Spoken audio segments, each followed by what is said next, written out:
get to the news. Happy New Year, everyone. Tonight is our first show of 2023. It was going to be yesterday, but I was on Southwest, so. The House held its vote today to elect a new speaker and went to multiple ballots for the first time in 100 years. It's the moment every member of Congress fears, having to work longer hours. President Biden is set tomorrow to promote the bipartisan infrastructure bill at an event in Kentucky with Senate Minority Leader Mitch McConnell. That's right, America's crumbling infrastructure is going to promote the bipartisan infrastructure bill. The CDC is warning that a new variant of the Omicron strain of coronavirus has nearly doubled over the past week, so it looks like COVID is the only thing that's actually doing New Year, New Me. Republicans took control today of the House of Representatives for the first time in 4 years. Well, the first legal time in 4 years. George Santos was sworn in today as a member of the House of Representatives in the state of New York, and not, as he originally claimed, Pandora.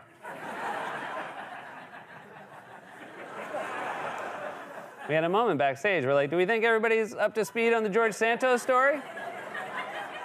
Been 2 weeks, everybody's with family, they're not be reading the news every day. And now we know. Did you guys know Avatar came out? Former President Trump was reportedly DJing on his iPad at Mar-a-Lago last week and played Celine Dion's My Heart Will Go On. Wow, the guy definitely knows how to get a party started. What did he play at midnight? Everybody Hurts by R.E.M.? Of course, no one hurts more than I do.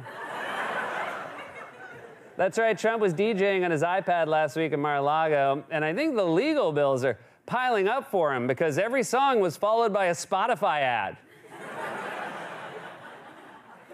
Just a few quick words from our friends at Spotify. According to newly released testimony, former First Lady Melania Trump was upset that Rudy Giuliani was allowed inside the White House residence and was worried about him seeing her wearing a bathrobe, or 1,000 times more likely, her seeing him in one. New York State's first licensed marijuana store opened last week in Manhattan at 4:20 p.m., and it must be good weed, because it was supposed to open at 10 a.m. And finally, yesterday was National 55-mile-per-hour Speed Limit Day, or as it's called in New Jersey, the texting lane. House Republican leader Kevin McCarthy failed to secure enough votes to ascend to the speakership today after a fifth ballot. Incidentally, a fifth is also what he drank during the vote. Son of a gun. 20 House Republicans voted against GOP leader Kevin McCarthy during today's fifth speaker ballot. God, you guys can't even have a red wave amongst yourselves. The White House said yesterday that President Biden has no plans to intervene in the House Speaker election after Republican Kevin McCarthy failed to secure enough votes during the second ballot to ascend to the speakership, at least not until it stops being hilarious. During his inaugural address yesterday, Florida Governor Ron DeSantis criticized Democrats' agenda and said, quote, "Florida is where woke goes to die. In fact, it's where everything goes to die."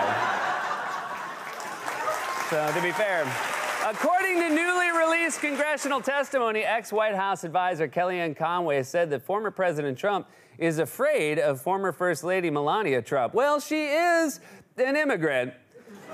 Disgraced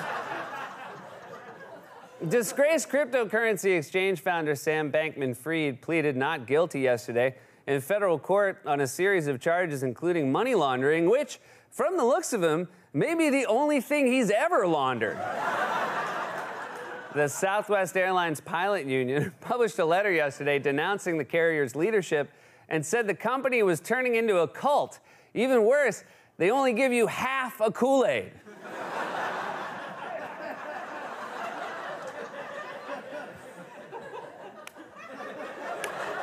Anytime you can make a joke both about how small the beverage servings are on airlines and Jonestown. Comedy gold. A woman in West Virginia recently had her wallet returned to her nearly 55 years after she lost it at a high school dance. That's not all she lost, said her 54-year-old daughter.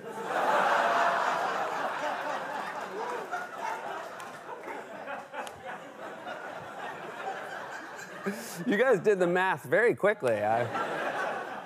The makers of International Delight Coffee Creamer have announced they will release a new flavor inspired by the Central Perk coffee shop on Friends. Although I don't know if you can call vanilla new. Two people in Florida were arrested recently after one of them allegedly called 911 to get help moving items from a home they were burglarizing. But to be fair, the police did help. It's a jail cell. When you put too much nice furniture in a jail cell, it just looks like a studio apartment in New York City. Like, everybody saw that. They're like, well, I don't. You say, I get 3 meals a day. And finally, a man in Idaho recently set a Guinness World Record after stomping 100 balloons in 22.38 seconds. It was for most ruined birthday party. President Biden said yesterday that he will travel next week to the southern border for the first time since taking office. When asked if it was dangerous, the Secret Service said, a little, but we don't think he'll actually try to escape. The House of Representatives adjourned last night after a 6th round of voting for a House Speaker and reconvened today at noon because nothing says we're working hard to solve this problem like starting at noon. Former President Trump reportedly called House Republican leader Kevin McCarthy on Monday night ahead of the Speaker vote and urged him to accept all of the Freedom Caucus's demands. But unfortunately, McCarthy told him hair gel in the water fountains wasn't feasible. Goldman Sachs this week ended its free coffee perk for employees, which is weird because there is still piles of sugar on the desks.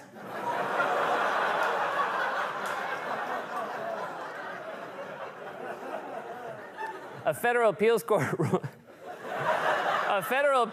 ruled last week that a teacher in Washington State who wore a MAGA hat to school was protected by the First Amendment. Cool, said one of his students. According to a new report, nearly half of American workers are planning to look for a new job in the next 6 months, and some will still be looking for the same one. The New York Post recently launched a contest for high school students to win a chance to publish an article, and it was a reminder, you cannot trust Hannah R. with anything.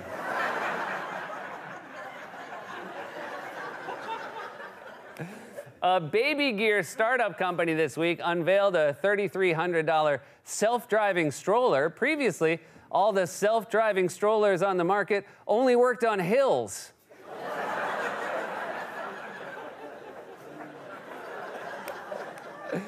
Mechanics at a Florida car dealership recently found a rabbit trapped in the vehicle's motor while doing an oil change. Said the mechanic, so that's going to be at least another $750, and I can't even get another rabbit here until late next week.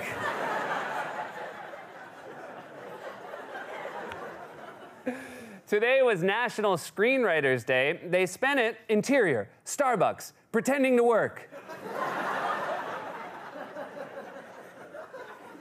And finally, today was also National Bird Day, or as they call it in New Jersey, a turn signal. You guys, that was a monologue.